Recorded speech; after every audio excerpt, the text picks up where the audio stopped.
ಕೇರಳ ಅಂತ ಹೇಳ್ತಿದ್ದ ಹಾಗೆ ಮೊದಲಿಗೆ ನಮ್ಮೆಲ್ಲರೂ ನೆನಪಾಗುವುದೇ ಮಾಟ ಮಂತ್ರ ವಾಮಾಚಾರ.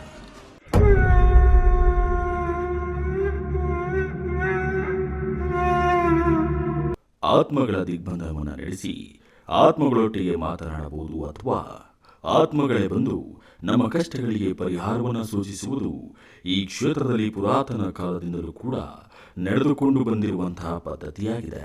ಕೇಳುವುದಕ್ಕೆ ವಿಚಿತ್ರ ಎನಿಸಿದ, ಆದರೆ ಇದು ಖಂಡಿತವಾಗಲು ಸತ್ಯ.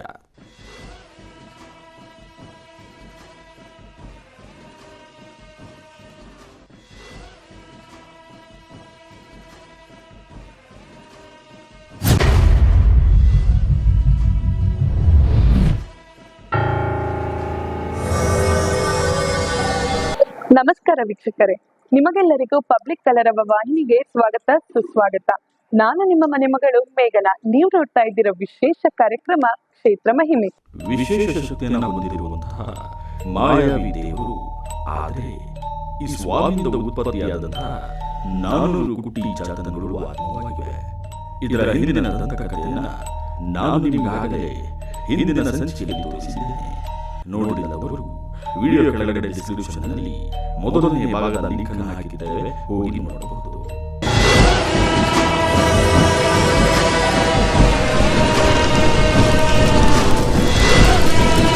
ಇಂದು ಈ ಕ್ಷೇತ್ರದಲ್ಲಿ ಜಾತ್ರಾ ಮಹೋತ್ಸವ ನೆರವೇರುತ್ತಿದೆ. ರಕ್ತ ಮತ್ತು ಹೆಣ್ಣುಗಳೊಂದಿಗೆ ಕುಟ್ಟಿ ಚಾತನ್ಗಳಿಗೆ ಶಕ್ತಿಯನ್ನು ತುಂಬುತ್ತಾರೆ. ವಿಚಿತ್ರ ಎನಿಸಬಹುದು, ಆದರೆ ಕೇರಳ ಕಡೆ ಇದು ಸುಮಾರು 700 ವರ್ಷಗಳ ಹಿಂದಿನ ಪರಂಪರೆಯಾಗಿದೆ. ಹಾಗಾದ್ರೆ ಇನ್ಯಾಕೆ ತಡ, ಬನ್ನಿ ಈ ಜಾತ್ರೆಯನ್ನ ಕಣ್ತುಂಬಿಕೊಳ್ಳೋಣ. ವೀಕ್ಷಕರೇ, ನಾನು ಈ ಹಿಂದಿನ ಸಂಚಿಕೆಯಲ್ಲಿ ನಿಮಗೆ ವಿಷ್ಣು ಮಾಯೆ ಸ್ವಾಮಿ ಅಂದ್ರೆ ಯಾರು, ಕುಟ್ಟಿ ಚಾತನ್ ಅಂದ್ರೆ ಏನು, ಅಷ್ಟಕ್ಕೂ ವಿಷ್ಣು ಮಾಯೆ ಸ್ವಾಮಿ ಮತ್ತೆ ಕುಟ್ಟಿ ಚಾತನ್ ಯಾವ ರೀತಿ ಹುಟ್ಟಿದ್ದು, ಮತ್ತೆ ಅವರಿಂದ ಯಾವ ರೀತಿ ಕೆಲಸಗಳು ಆಗುತ್ತೆ ಅನ್ನೋದನ್ನ ಈ ಹಿಂದಿನ ಸಂಚಿಕೆಯಲ್ಲಿ ತೋರಿಸಿದ್ದೀನಿ. ಮತ್ತೆ ಈ ಕ್ಷೇತ್ರದಲ್ಲಿ ಯಾವೆಲ್ಲ ವಿಶೇಷತೆಗಳು ಇದಾವೆ, ಯಾವೆಲ್ಲ ವಿಶೇಷ ಪೂಜೆಗಳು ನಡೆಯುತ್ತೆ, ಮತ್ತೆ ಮಾಟ ಮಂತ್ರ ವಾಮಾಚಾರ, ಶತ್ರುನಾಶ, ಅಥವಾ ನಿಮ್ಗೆ ಯಾವ್ದಾದ್ರು ಗೌರ್ಮೆಂಟ್ ಕೆಲಸ ಆಗ್ಬೇಕಂದ್ರೆ, ಇಲ್ಲ ವಶೀಕರಣ ಆಗ್ಬೇಕಂದ್ರೆ, ಯಾವುದೇ ರೀತಿ ಸಮಸ್ಯೆಗಳಿಗೆ ಒಂದೇ ಕಡೆ ಪರಿಹಾರ ಸಿಗುತ್ತೆ ಅಂತಾನು ಕೂಡ ಹೇಳಿದೆ. ಇವತ್ತು ಈ ಕ್ಷೇತ್ರದಲ್ಲಿ ಜಾತ್ರೆ ನಡೀತಿದೆ, ವರ್ಷಕ್ಕೊಮ್ಮೆ ನಡೆಯುವಂತಹ ಜಾತ್ರೆ. ಬನ್ನಿ ಇವತ್ತಿನ ಜಾತ್ರೆ ಉತ್ಸವನ ಇವತ್ತು ನಾನು ನಿಮ್ಗೆ ತೋರಿಸ್ಕೊಡ್ತೀನಿ.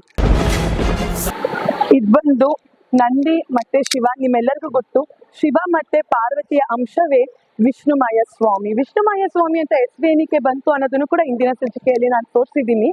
ಸೊ ನೋಡಿಲ್ಲ ಅನ್ನೋರ್ಗೆ ಲಿಂಕ್ ಹಾಕಿರ್ತೀನಿ ಕೆಳಗಡೆ ಡಿಸ್ಕ್ರಿಪ್ಷನ್ ಅಲ್ಲಿ. ದಯವಿಟ್ಟು ಮೊದಲನೇ ಭಾಗದ ವಿಡಿಯೋನ ಓಪನ್ ಮಾಡಿ ನೋಡಿ. ಅಂಡ್ ಇವತ್ತಿನ ಜಾತ್ರೆ ವಿಶೇಷವಾಗಿ ನೀವು ನೋಡ್ತಾ ಇದ್ದೀರಾ, ರೂಪಕಲಂ ಅಂತ ಹೇಳ್ತಾರೆ.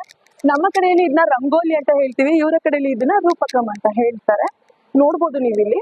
ಇಲ್ಲಿ ವಿಷ್ಣುಮಾಯ ಸ್ವಾಮಿ ಮತ್ತು ಪುಳುನಿಕ ಅಂದ್ರೆ ವಿಷ್ಣುಮಾಯ ಸ್ವಾಮಿಯ ತಾಯಿ ಇವರು ಅವರ ಚಿತ್ರಣವನ್ನ ಇಲ್ಲಿ ರಂಗವಲ್ಲಿಯಲ್ಲಿ ಬರ್ದಿದ್ದಾರೆ. ಇಲ್ಲಿ ನೀವು ನೋಡ್ತಾ ಇರ್ಬೋದು ಎಷ್ಟು ಒಂದು ನ್ಯಾಚುರಲ್ ಆಗಿದೆ ಅಂತ, ಅಂದ್ರೆ ದೇವ್ರೆ ಎದ್ದು ಬರ್ತಿದ್ಯೇನೋ ಅನ್ನೋ ತರದಲ್ಲಿ ಇದೆ. ನೀವು ಇಲ್ಲಿ ನೋಡ್ಬೋದು ಫುಲ್ 3D ಎಫೆಕ್ಟ್ ಅಲ್ಲಿ ರಂಗೋಲಿನ ಬಿಡಿಸಿದ್ದಾರೆ ಅಂತಾನೆ ಹೇಳ್ಬಹುದು. ಮತ್ತೆ ನೀವಿಲ್ಲಿ ಏನು ನೋಡ್ತಾ ಇದ್ದೀರೋ ಇದು ಬಂದು ಒಂದು ವಿಶೇಷವಾದಂತಹ ಉಡುಗೆ. ಕುಟ್ಟಿ ಚಾತನ್ ಸ್ವಾಮಿ ಆಗಮನವಾಗಬೇಕು ಅಂತ ಅಂದಿದ್ದ ಸಮಯದಲ್ಲಿ ಈ ವಸ್ತ್ರವನ್ನ ಧರಿಸಿ ಕುಟ್ಟಿ ಚಾತನ್ ಆಯುಧವನ್ನ ಇರಿಸ್ಕೊಂಡು ಅಲ್ಲಿ ಒಳಗಡೆ ಪೂಜೆ ಮಾಡಿದ ನಂತರ ಸ್ವಾಮಿ ಆಗಮನವಾಗುತ್ತದೆ. ಆಗಮನವಾದ ಮೇಲೆ ನಮ್ಮ ಕಡೆಯಲ್ಲಿ ರಂಗೋಲಿನ ನಾವು ಕೆಡ್ಸಲ್ಲ, ಅಂದ್ರೆ ಟಚ್ ಕೂಡ ಮಾಡಲ್ಲ. ಬಟ್ ಇಲ್ಲಿ ಏನಂದ್ರೆ ಸ್ವಾಮಿ ಬಂದ್ಮೇಲೆ ರಂಗೋಲಿನ ಇದ್ರಲ್ಲಿ ಎಲ್ಲಾನು ಕೂಡ ಒರೆಸ್ಕೊಂಡು ಹೋಗ್ತಾರೆ. ಅದು ನೀವು ಮುಂದೆ ಹೋಗ್ತಾ ಹೋಗ್ತಾ ನೋಡ್ತೀರಾ. ಮತ್ತೆ ನೀವು ಇಲ್ಲಿ ನೋಡ್ತಾ ಇರ್ಬೋದು ವೀಕ್ಷಕರೇ, ದೇವ್ರುಗಳನ್ನ ಕುಟ್ಟಿ ಚಾತನ್, ವಿಷ್ಣು ಮಾಯೆ ಸ್ವಾಮಿ, ಮತ್ತೆ ಶಿವ ಪಾರ್ವತಿ, ಮತ್ತೆ ಪುಳುನಿಕ ತಾಯಿ ಆಗಿರ್ಬೋದು, ಅವರೆಲ್ಲರ ವಿಗ್ರಹ, ಮತ್ತೆ ಭದ್ರಕಾಳಿ ಅಮ್ಮನವರ ವಿಗ್ರಹ ಕೂಡ ಇಲ್ಲಿ ಇದೆ. ವರ್ಷಕ್ಕೊಮ್ಮೆ ಮಾತ್ರ ಭದ್ರಕಾಳಿ ಅಮ್ಮನವರ ವಿಗ್ರಹನ ಹೊರಗಡೆ ತೆಗೆದು ಪೂಜೆನ ನಡೆಸ್ತಾರೆ ಅಂತಾನೆ ಕೂಡ ನಾನು ಹೇಳ್ಬಹುದು. ಮತ್ತೆ ಈಗ ಆಲ್ರೆಡಿ ಮಳೆ, ಸಿಕ್ಕಾಪಟ್ಟೆ ಮಳೆ ಸ್ಟಾರ್ಟ್ ಆಗಿದೆ, ಆದ್ರೂ ಕೂಡ ಜನ ಬರೋರು ಬರ್ತಾನೆ ಇದ್ದಾರೆ. ಏನಕ್ಕಂದ್ರೆ ನೀವು ನೋಡ್ತಾ ಇರ್ಬೋದು ಈ ಕ್ಷೇತ್ರದಲ್ಲಿ ಇರುವಂತಹ ಶಕ್ತಿ ಅದು ಅಂತಾನೆ ಹೇಳ್ಬೋದು. ಹೌದು ವೀಕ್ಷಕರೇ, ಕೇರಳದಲ್ಲಿ ಇದೀಗ ಮುಂಗಾರು ಮಳೆ ಶುರುವಾದಂತಿದೆ. ಈ ಜಿಟಿ ಜಿಟಿ ಮಳೆಯಲ್ಲಿ ಕೇರಳ ಜಿಲ್ಲೆಯ ತ್ರಿಶೂಲ್ ತಾಲೂಕಿನ ಕರೋನರೆಟ್ಟು ಮನ ಶ್ರೀ ಕಾರಿನಾಯಿಲ್ ಮಾಡಂ ತಲುಪಿದವು.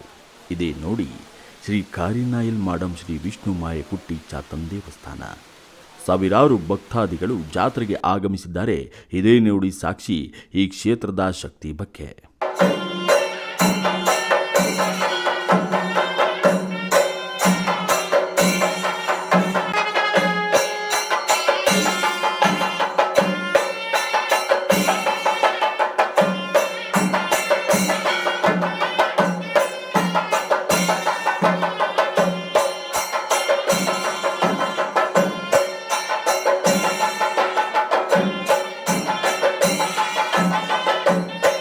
ಬೆಳಗ್ಗೆಯಿಂದಲೇ ಹಲವಾರು ಹೋಮ ಹವನಗಳನ್ನು ಹಮ್ಮಿಕೊಂಡಿದ್ದರು. ಇದರ ಜೊತೆ ರೂಪಾಕಲಂ ಎಂದು ವಿಶೇಷವಾದಂಥ ರಂಗೋಲಿಯನ್ನು ರಂಗೇರಿಸಿದರು. ಈ ಚಿತ್ರವನ್ನು ನೋಡಲು ಸಾಕ್ಷಾತ್ ವಿಷ್ಣುಮಾಯ ಸ್ವಾಮಿಯು ತನ್ನ ತಾಯಿಯೊಡನೆ ಭೂಲೋಕಕ್ಕೆ ಆಗಮಿಸಿರಬಹುದು, ಭಕ್ತಾದಿಗಳಿಗೆ ಆಶೀರ್ವಾದಿಸಲು ಎಂದಂತಿದೆ. ಈ ಚಿತ್ರ ಎಷ್ಟು ಸುಂದರವಾಗಿ ಮೂಡಿ ಬಂದಿದೆ ಅಂದರೆ ಅದರ ಅರ್ಥ ಸ್ವಾಮಿಯ ಆಗಮನವಾಗಿದೆ ಎಂದೆ. ಇನ್ನು ಹಲವಾರು ವಿಭಿನ್ನವಾದಂಥ ಪರಂಪರೆಯ ಪೂಜೆಯನ್ನು ಸಲ್ಲಿಸಿದ ನಂತರ ಕುಟ್ಟಿ ಚಾತನ್ ಸ್ವಾಮಿಯ ಆಗಮನವಾಗುತ್ತದೆ. ವೀಕ್ಷಕರೇ, ಅಲ್ಲಿರುವಂತಹ 400 ಕುಟ್ಟಿ ಚಾತನ್ ಆತ್ಮಗಳಿಗೆ ಎಂಡವನ್ನು ಸುರಿದು ಮದ್ಯ ವಸ್ತುಗಳಿಂದ ಅಭಿಷೇಕವನ್ನು ಮಾಡ್ತಾರೆ. ಜೊತೆಯಲ್ಲಿ ಕೋಳಿಯ ರಕ್ತವನ್ನು ಅಭಿಷೇಕ ಮಾಡ್ತಾರೆ. ಇದು ನೋಡಲು ಬಹಳ ಭಯಂಕರವಾಗಿರುತ್ತದೆ. ಸಾವಿರಾರು ಕೋಳಿಗಳ ರಕ್ತವನ್ನು ಸುರಿದ ಕ್ಷಣ ಸ್ವಾಮಿಯ ವಿಗ್ರಹವನ್ನು ವೀಕ್ಷಿಸಿದ್ರೆ ಅತಿ ಭಯಂಕರವಾಗಿರುತ್ತದೆ. ಇದಾದ ನಂತರ ಕೆಲವೊಂದು ಅಷ್ಟಪೂಜೆಗಳನ್ನು ನೆರವೇರಿಸ್ತಾರೆ.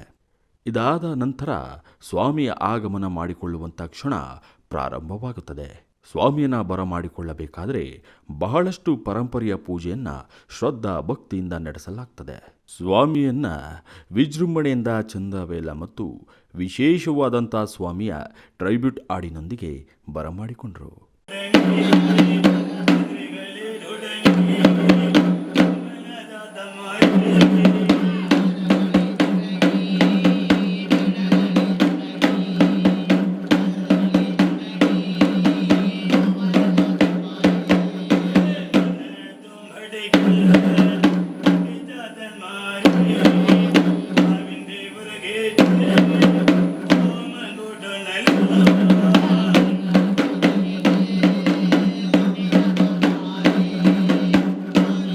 ವೀಕ್ಷಕರೇ, ನೀವು ನೋಡ್ತಿರಬಹುದು, ಸ್ವಾಮಿ ಆಗಮನವಾಗುತ್ತಿದ್ದಂತೆ ಅವರ ಮೈಕಟ್ಟು ಹೇಗೆ ಬದಲಾಗುತ್ತದೆ ಎಂದು. ಸ್ವಾಮಿ ಆಗಮನವಾದ ಕ್ಷಣ ಅವರ ಕಣ್ಣನ್ನು ನೋಡಿದ್ರೆ ಸಾಕು, ಎಂಥವರಾದರೂ ಕೂಡ ಬೆಚ್ಚಿ ಬೀಳ್ತಾರೆ. ಆ ಕಣ್ಣಿನಲ್ಲಿ ಅಷ್ಟು ರೌದ್ರಾವತಾರವನ್ನು ನಾವು ಕಾಣಬಹುದು. ನಂತರ ಸ್ವಾಮಿಯು ರಂಗವಲ್ಲಿಯೊಳಗೆ ಪ್ರವೇಶಿಸಿ ಕುಣಿದು ರಂಗೋಲಿಯನ್ನು ಒರೆಸಿ ರೂಪಾಕಲಂ ಮಧ್ಯದಲ್ಲಿ ಅವರದ್ದೇ ಆದ ಶೈಲಿಯ ನೃತ್ಯ ಮತ್ತು ಮಾತುಗಳನ್ನು ಕೇಳುತ್ತಿದ್ದರೆ ಸ್ವತಃ ವಿಷ್ಣುಮಾಯ ಸ್ವಾಮಿಯೇ ನಮ್ಮ ಕಣ್ಣ ಮುಂದೆ ಬಂದಿರುತ್ತದೆ.